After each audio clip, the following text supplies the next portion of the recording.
Branislava v uvodu omenila, takojšnja plačila za večino Slovencev niso nekaj novega. Dejansko vsaj eno pojavno obliko, flik, ki je dosti prepoznan, verjetno vsak Slovenc pozna, je pa zdaj s to novo regulativo, ki prihaja, je kar nekaj vprašanj oziroma dileme, če to že vse imamo, kaj pa je drugače, oziroma zakaj takšen šov okoli tega vsega, zakaj danes tudi novinarska konferenca. Na današnji predstavitvi bom probal pojasniti, kaj so ti neki osnovni gradniki, pa kaj so različne pojavne oblike takojšnjih plačil, kaj ostane enako, kot je bilo do zdaj, in mogoče kaj bo pa čez en teden drugače. Uvodoma čisto par besed o Bankartu, tisti, ki nas mogoče še ne poznate. Gre za podjetje v 100% rasti slovenskih bank, ustanovljeno je bilo leta 1998 in je precej zraslo v vseh teh letih obstoja, tako da danes servira 20 bank v 6 državah južno-vzhodne Evrope in ima tudi nekaj čez 240 zaposlenih. Ukvarja se z v bistvu vsem, kar je tako ali pa drugače povezano s plačili, so pa neka ključna področja poslovanja, upravljanje bankomatske in POS mreže, zagotavljanje rešitev za spletno in mobilno plačevanje, kartično procesiranje, preprečevanje zlorab in pa procesiranje SEPA plačil. Ravno to zadnje je nekako področje, o katerem se bomo danes največ pogovarjali, na katere se bomo fokusirali.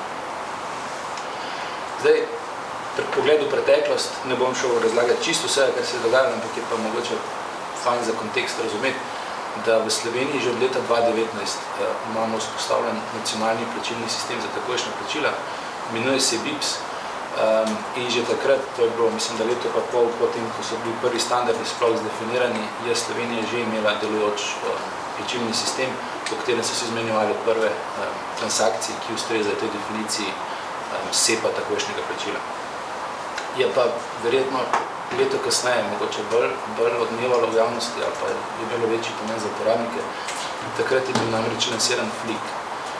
Flik je pojavna oblika, ki je vzela BIPS, ta nacionalni plačilni sistem, in ga pelala korak naprej.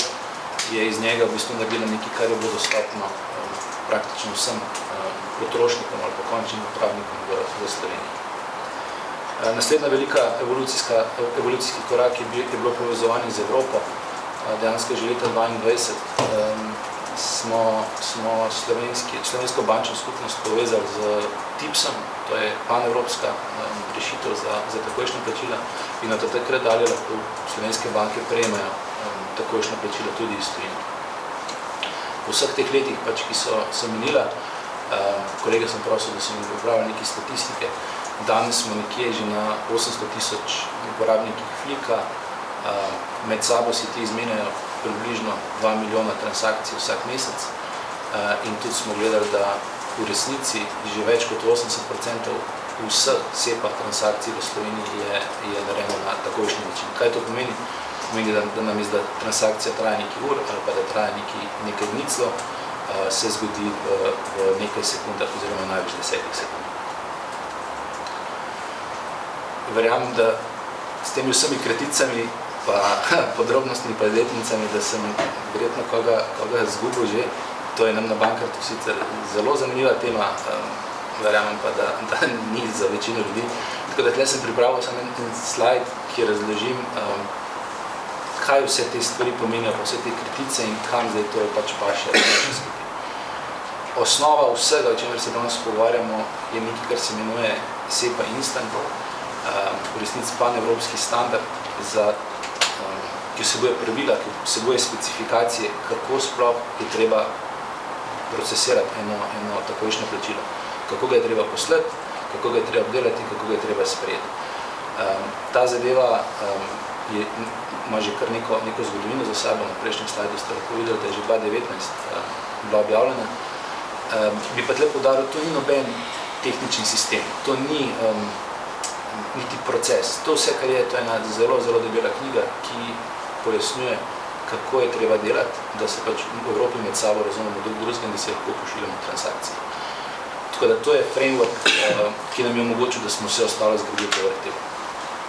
Nad SEPA Instant sta pa dva sicer v Evropi je veliko plačilnih sistemov, ampak dva bosta relevantna za nas, tukaj v Sloveniji.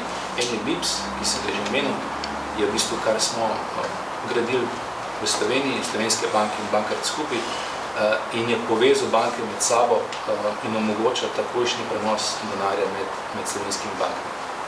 Ta drugi relevanten sistem je pa TIPS, veliki brat od BIPS-a, ki ga upravlja Eurosistem, je pa omogočil podobno stvar, kot BIPS v Sloveniji je TIPS to omogočil na evropskem nivoju.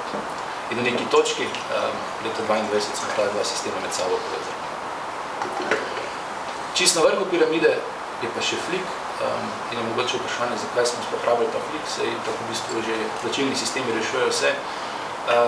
In odgovor je ja, plačilni sistemi rešujejo vse, dokler se pogovarjamo o prenosu denarja med bankami.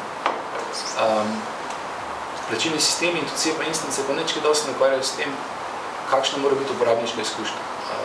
Kako jaz lahko prijatelju nakažem denar na njegovo telefonsko številko, ali pa kakšna mora biti QR koda, da lahko izvedem takojšnje plačilo, ali pa če kupujem v spletni trgovini in hočem plačati z takojšnjim plačilom, kaj mora trgovec narediti, kaj moram jaz narediti, da se to zgodi. Tako da Flik vzame osnovo SEPA Instant, se tudi intenzivno se zanaša na funkcionalnosti BIPS-a, ampak ga dograjuje in nadgrajuje z dodatno tehnologijo, z dodatnimi rešitvami in tudi dodatnimi dogovori, ki predpisujejo, kako mora zadeva izgledati za končnega uporabnika, in to nam je tudi omogočilo, da smo naredili nekaj tazga, kar je uporabniku prijazno. Mogoče par primerov, tako da bo bolj jasno, o čem govorim. Verjetno večina vas je že kdaj naredila kako Flik plačilo, ste prijatelj nakazali nekaj denarja in v resnici v nobeni točki Flik rešitev vas ni zahtevala vnosa IBAN ali pa vnosa naziva prejemnika. Kako je to možno? Ja, zaradi tega, kar pač je bilo v Fliku narejen. Flik je omogočil, da povežete svojo telefonsko številko in v resnici nakazujete denar na telefonsko številko, čeprav v ozadju se pa zgodi ena velika translacija in konec dneva se zgodi čisto standardno SEPA instant plačilo. BIPS, tudi mislim, da Slovenci vsak dan srečujejo, ko plačate upanje nalog, ko plačate mesečne stroške mobilnemu operaterju ali pa elektru, izpolnite upanje nalog, če ste v eni tistih bank, ki so že uvedle podporo za takojšnja plačila, takih je večina, in če to podjetje dobi denar v nekaj sekunde, to je to. Tako da za končnega uporabnika to zgleda kot en zelo, zelo hiter upanje nalog. Ne gleda pa ki dosti drugače kot stari upanje nalog. In zadnje, ki je to mogoče malo redkejša transakcija, to verjamem, da ne delam veliko vsak dan, je pa, da pošiljamo upanje plačilo tudi v tujino. In če ste že imeli kakšno situacijo, ko ste izpolnili upanje nalog in je prejemnik še v isti minuti vam sporočil, da je dobil denar, zagotovo je ta transakcija šla čez TIPS. Tako da to so ti osnovni gradniki in v tem kontekstu, na to se bom mogoče še malo vrnil, je tudi potem enostavno razumeti, kaj se spremeni čez en teden, kaj pa ostane isto. Za uporabnike Flik rešitev se ne bo spremenilo skoraj nič. Način, kako plačujejo, komu lahko plačujejo, vse ostane isto. Nekaj manjših sprememb bo pri načinu, kako se določajo limiti za Flik plačila. Tukaj so banke naredile en korak naprej in so zdaj v bistvu konsolidirale upravljanje limitov v svojih primarnih kanalih, tako da boste imeli verjetno malo boljšo uporabno izkušnjo pri oblikovanju limit, ampak za samo Flik plačilo sprememb ne bo, tako da lahko še naprej delate vse isto kot je zdaj. Kakšna pa je Flik omejitev? Je maksimalna omejitev pri Flik? Če lahko mogoče vprašanje na koncu, prosim lepo. Za uporabnike mobilnih bank, spletnih bank in drugih bančnih kanalov, ki znajo poslati SEPA credit transfer, bo sprememb nekaj več. Tukaj je malo razlika tudi odvisno od posamezne banke. Nekatere banke že danes za svoje uporabnike zagotavljajo takojšnja plačila, veliki takojšnja upanja naloga in iz samega velika plačila se za te uporabnike tudi ne bo nič spremenilo. Bodo pa mogoče pri kakih drugih bankah, ki tega še niso imeli do zdaj narejen, tle pa bo sprememba niti ne v sami uporabniški izkušnji, ampak v dejstvu, da bo prejemnik dobil denar v parih sekund.